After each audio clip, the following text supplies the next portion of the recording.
ನಿಮ್ಮ ಸಂಪರ್ಕ ಮಾಡಿದ್ದಾರೆ ನಾನು ಕಾಂಗ್ರೆಸ್ನ ಯಾರನ್ನೂ ಸಂಪರ್ಕ ಮಾಡಿಲ್ಲ. ಇದೆಲ್ಲ ಮಾಧ್ಯಮದಲ್ಲಿ ಬರ್ತಾ ಇರ್ತಕ್ಕಂಥ ಸುದ್ದಿಗಳು.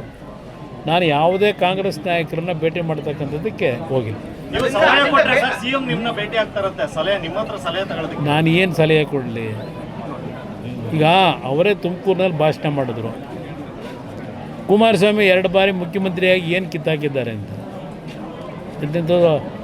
ಅದೇನೋ ಪದ ಬಳಸಿದರು. ಏನು ಹರಿದವ್ರೆ ಅಂತ 2 ಬಾರಿ ಮುಖ್ಯಮಂತ್ರಿಯಾಗಿ ಹರಿದಿರೋದೇನು ಅಂತ ಅಂದರು. ಯಾಕೆಂದರೆ ಎಲ್ಲದಕ್ಕೂ ಸಾಕ್ಷಿ ಗುಡ್ಡೆ ಕೇಳ್ತಾರೆ. ಈಗ ಸಾಕ್ಷಿ ಗುಡ್ಡೆ ನಿರ್ಮಾಣ ಮಾಡ್ತಾರಂತೀಗ. ನಾನು ಸಲಹೆ ಕೊಡೋದೇನೈತೆ ನಾನು ಏನು ಕಿತ್ತ ಇಲ್ವಲ್ಲ, ಹರಿಯೋ ಕೆಲಸ ಮಾಡಿಲ್ವಲ್ಲ. ನನ್ನ ಹತ್ರ ಬಂದು ಸಲಹೆ ಏನು ತಗೋತಾರೆ? ಫೋಟೋ ಬೇಕು, ಫೋಟೋ ಪತ್ರಿಕೆಯಲ್ಲಿ ಬರಬೇಕು.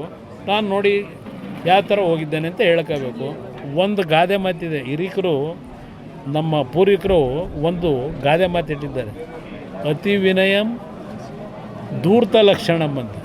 ದೇವೇಗೌಡರು ಅದೇ ಫೋಟೋಗೆ ಸರ್ ಹೇಳಿದ್ರೆ ಮುಂದೆ ಮೈತ್ರಿ ಸರ್ಕಾರ ಬರುತ್ತೆ ಅಂತ, ಆ ಸರ್ಕಾರದ ನೀವು ಸಿಎಂ ಸರ್ ಅಂತ. ನನಗೆ ಸಿಎಂ ಆಗಬೇಕು ಅನ್ನೋದಕ್ಕಿಂತ ಹೆಚ್ಚಾಗಿ ನನ್ನ ಜನನ ಉಳಿಸ್ಬೇಕು. ಆ ಒಂದು ಶಕ್ತಿ ಇವತ್ತು ಮೈತ್ರಿ ಸರ್ಕಾರಕ್ಕೆ ಬರಬೇಕು. ಅದು ನನ್ನ ಮೊದಲನೇ ಆದ್ಯತೆ. ಸರ್, ಈಗ JDS ಕಾರ್ಯಕರ್ತರುಗಳಿಗೆ ನನ್ನ ಮನೆ ಬಾಗಿಲು ಯಾವಾಗಲೂ ತೆಗೆದು ಅಂತ ಹೇಳಿ DK ಹೇಳಿದ್ದಾರೆ. ಅವರ 50 ವರ್ಷದಿಂದ ತೆಗೆದೇ ಇಟ್ಟವ್ರೆ ಬಾಗಿಲು. ನೀವು ಹೆಂಗೆ ಬೇಕು ನೀವು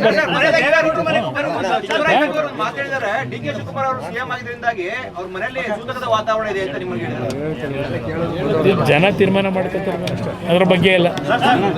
ಉಜ್ವಲ ಯೋಜನೆ ಒಂದ್ ಕಡೆ ಗ್ಯಾಸ್ ಪ್ರೈಸ್ ಆಯ್ತು, ಇನ್ನೊಂದ್ ಕಡೆ 9 ಸಿಲಿಂಡರ್ ಕೊಡ್ತಿದ್ದವ್ರು ಈಗ 4 ಇಳಿಸಿದ್ದಾರೆ. ಇದು ಜನಗಳು ಹೊರೆ ಆಗಲ್ಲ. ಇಲ್ಲಿ ಪ್ರಶ್ನೆ ಇವತ್ತು ಜನಗಳಿಗೆ ಎಲ್ಲ ರೀತಿಯ ಸುಲಭವಾಗಿ ದರದಲ್ಲಿ ಕೊಡಬೇಕು ಅಂತಕ್ಕಂಥದ್ದು ಕೇಂದ್ರ ಸರ್ಕಾರದ ಒಂದು ಕಮಿಟ್ಮೆಂಟ್ ಇದೆ.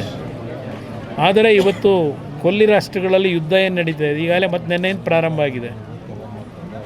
ಅದರ ಅನಿವಾರ್ಯತೆ ಇವತ್ತು ಆ ಪರಿಸ್ಥಿತಿಯಿಂದ ಇವತ್ತು ಕೆಲವು ವಸ್ತುಗಳ ಬೆಲೆ ಏರಿಕೆ ಅನಿವಾರ್ಯವಾಗಿ ಮಾಡಬೇಕು. ಅದು ಬೇರೆ ದೇಶಗಳಿಂದ ನಾವು ರಫ್ತೇನು ಮಾಡ್ಕೊತಾ ಇದ್ದೇವೆ, ಆಮದೇನು ಮಾಡ್ಕೊತಾ ಇದ್ದೇವೆ.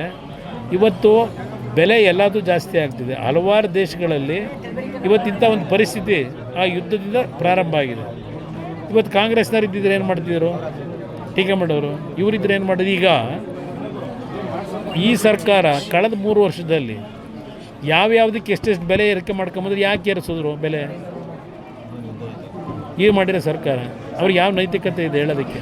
ಕೇಂದ್ರ ಸರ್ಕಾರ ಈ ವೆಹಿಕಲ್ಗಳಿಗೆ ಪ್ರೋತ್ಸಾಹ ಕೊಡ್ತಾ ಇದೆ, ರಾಜ್ಯ ಸರ್ಕಾರ ತೆರಿಗೆ ಜಾಸ್ತಿ ಮಾಡ್ತಾ ಇದೆ. ಅದನ್ನೇ ಹೇಳ್ತಾ ಇರೋದು. ಅದು ಅವ್ರು ಹೇಳಲ್ಲ, ಇದನ್ನು ಮಾತ್ರ ಹೇಳ್ತಾರೆ. ರಾಜ್ಯದ ದೊಡ್ಡ ಅಭಿವೃದ್ಧಿ.